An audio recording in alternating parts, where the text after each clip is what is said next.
If you are outdoorsy, into Birkenstocks with socks, love beautiful scenery, and are looking for a sweet up-and-coming city that is still affordable on the West Coast, you might be thinking about a city called Portland, but that's not what this video is about. This video is going to tell you the pros and the cons of why moving to Vancouver, Washington is a smart play. Hi, I'm Cassandra Marks, a farmer here with a wee little real estate problem. And as a transplant myself, I want to take you on an adventure discovering the beauty of the Pacific Northwest here in Clark County. And also as a transplant, I don't have rosy-colored glasses from living here my whole life. I've lived a lot of places and I've seen a lot of things. I've done a lot of traveling.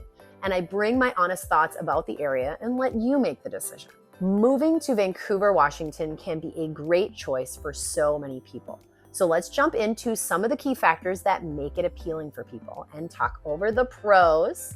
So the number one pro of living in Vancouver, Washington is the cost of living. So Vancouver offers a lower cost of living compared to nearby Portland, Oregon, and especially compared to the Seattle area.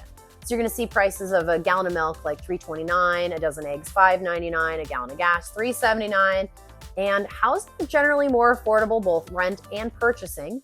A single family home between $400,000 and $500,000 is definitely doable in the Vancouver area. Although prices have risen with increased demand, a lot of people are moving here. Number two pro to Vancouver is there's no state income tax.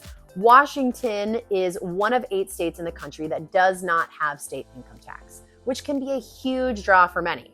I mean, as myself, moving from Southeast Portland over to Vancouver gave my husband a 10% raise on his W-2 job. I know what you're gonna say next. Washington has high sales tax, which in Vancouver, you're looking at about 8.5%. But just over the river in Oregon, they have no sales tax. So if you got a bigger purchase to make, you just make that quick drive over the river, make your purchase, come back. A lot of people do it. I do it. The number 3 pro to Vancouver is the proximity to Portland, Oregon. So Vancouver sits just across the river from Portland, making it easy to enjoy Portland's amenities like restaurants, shopping, concerts, theaters, cultural events without actually living in Oregon. The commute across the state line is very manageable, although the I-5 traffic can get congested during peak hours. So like 7 to 9 a.m. and then 2 to 7 p.m. The next pro to Vancouver is the weather and the outdoor activities. All right. Vancouver area enjoys mild winters compared to other northern states and comfortable summers. Although rain is frequent and we might get 3 to 4 days of snow a year below 1,000 feet, but it really isn't too bad. So if you want snow, it's 90 minutes to Mount Hood. Don't worry about it. Summers are also absolutely beautiful here, and we get a few, pretty warm days, and then most days are sunny and in the 80s. And what is the best way to enjoy great summer weather than the option to pick from a whole list of outdoor activities to do while being surrounded by the natural beauty in Vancouver and what it has to offer. You're 20 minutes to the Columbia River Gorge, 90 to Mount Hood, 90 to the Pacific Coast and the ocean, making hiking, biking, skiing, water activities easy to access. You can snowboard one day, swim in the Pacific Ocean the next. It's great. The number 5 pro to Vancouver is the community and the lifestyle. Vancouver has a friendly, small town feel with a sense of community. It doesn't feel all crazy hustle bustle vibes that I feel every time I drive over to Portland. It just feels like it's a go, go, go, go, go.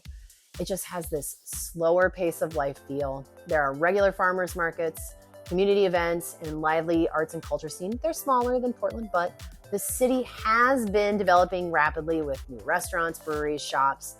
They're definitely adding to the lifestyle appeal, and I've got to tell you, the waterfront development hasn't hurt either. It's kind of been the shining star to the whole city lately.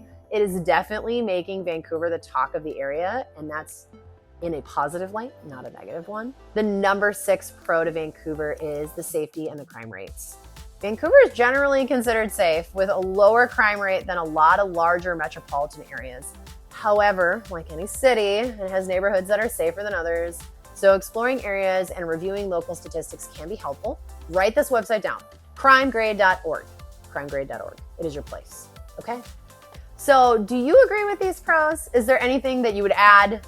Why don't you drop more pros down in the comments, because we all experience life differently, so I want to hear everything from everybody about the pros to living in Vancouver. Okay, so we talked about the good. Now let's really get real and dig into the potential downsides that Vancouver has when it comes to being your next potential home city. The number one con to Vancouver is the rainy weather. Vancouver has a rainy climate, particularly from fall to spring, which may be a downside for those who prefer sunnier weather, kind of like San Diego or Denver. We get these storms called bomb cyclones, just had one last week, which are basically cold water hurricanes, but not all storms come with the crazy winds of the bomb cyclone.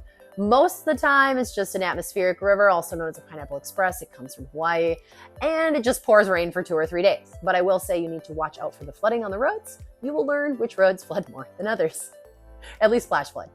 Hey, the number 2 con is the traffic congestion commuting into Portland. So you can get a lot of heavy traffic on I-5 and 205 bridges heading down to Portland, especially during the rush hour. But that's, again, if you have to go into Portland. In Vancouver, it's like 20 minutes to everything. So just try and stay north of the river. You'll be great. The number 3 con to Vancouver is limited nightlife. While Vancouver is growing, nightlife, entertainment, concerts, all those options are very limited compared to Portland, but that's okay. It's not a long drive over to downtown Portland where many people make the trip in evenings for shows, food, and fun. I just went down there last night for one of my friend's birthday parties. It was like 25 minutes to Southeast Portland. It was fine. The number 4 con is the property prices are rising. The cost of living and real estate prices in Vancouver have been increasing, driven by demand from people in Portland coming over, California transplants.